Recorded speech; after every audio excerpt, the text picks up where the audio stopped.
Let's get a quick take on the allegations from 7 News political reporter Marshall Zelinger that 10 signatures on Jon Keyser's petitions are fabricated.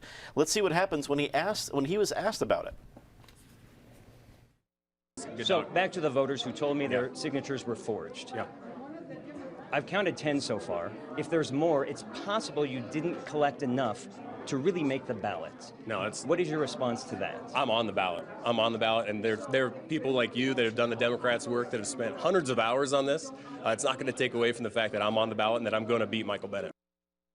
If you haven't seen the video, it just gets more entertaining from there. Patty Calhoun from Westward, this seems like a lesson of how to make a small problem much, much worse. What did you think? I'm on the show, and I don't have to say anything else. Now, he had time to come up with an answer. That's what's so bad about this, because after the story broke, Progress Now broke it with just one, and then Marshall Zelinger from Channel 7 did a great job, went out and pounded the pavement the way reporters are supposed to, knocked on doors, came up with 10 more very solid examples. But Keyser had several days in which he could prepare a response that made some sense beyond, I'm on the ballot. Yeah, he's on the ballot, but he might be getting a little asterisk next to his name soon, just like Ryan Frazier, because it does look like whoever was out there with these petitions did a really bad job and maybe an intentionally bad job. That doesn't mean that Keyser signed up everyone's name, so he should be able to come up with a fairly logical pass-the-buck explanation. But instead, the stonewalling looks really bad. The stonewalling became the story instead of, which got even worse. David Kopel from the Independence Institute and DU Law School.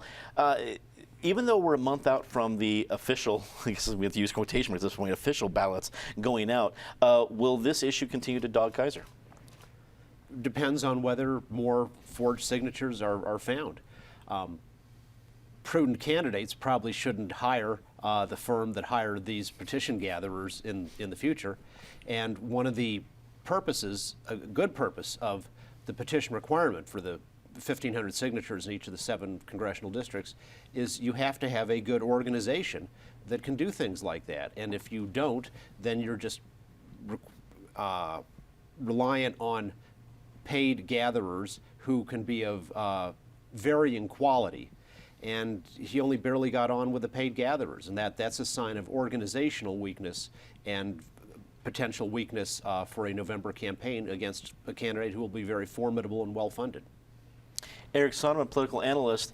What astonished me was after this interview with 7 News, Keyser doubled down the same answer when he talked to a reporter from 9 News. So it wasn't as if this was just the immediate you gotcha moment. It was certainly, at the very least, seemed like strategy.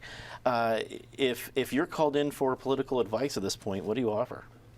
I pass on that. I pass on the request. Thank you very much. But it has been a wild week, a very good week for Marshall Zelinger at Channel 7. I mean, that's what old shoe reporting is, just as Patty pointed out before we tape, knock on doors and break a story.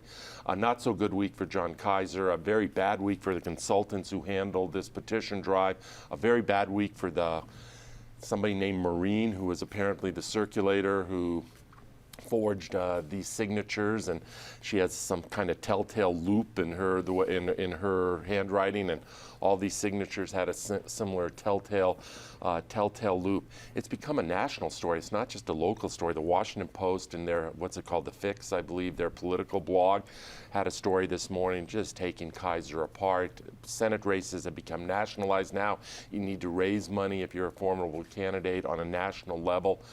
Guy has somewhat become a laughingstock. It reminds me of the Marco Rubio moment in that New Hampshire debate when he had one talking point and one talking point only, and he kept going back to it in a painful way. Remember Al Gore back during the Clinton years when he had some fundraising scandal? He kept going back to this notion of no controlling legal authority, and he must have mentioned that phrase a dozen times. It was painful to watch.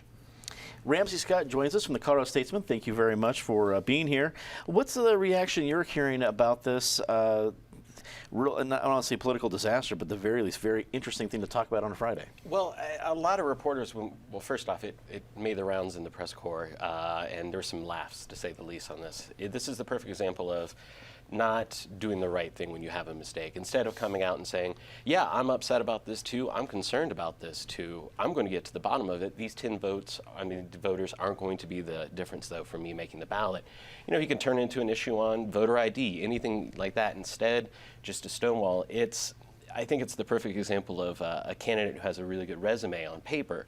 But if they don't have that experience answering those questions, it's pretty obvious in an instance like this. So it'll be interesting to see what sort of happens. I think the reaction though from reporters is that this issue is not going to be going away. And I mean, within 15 minutes of this video being released, several Twitter profiles were up just making fun of him on this. So I think this is going to be an issue that dogs him until the primary.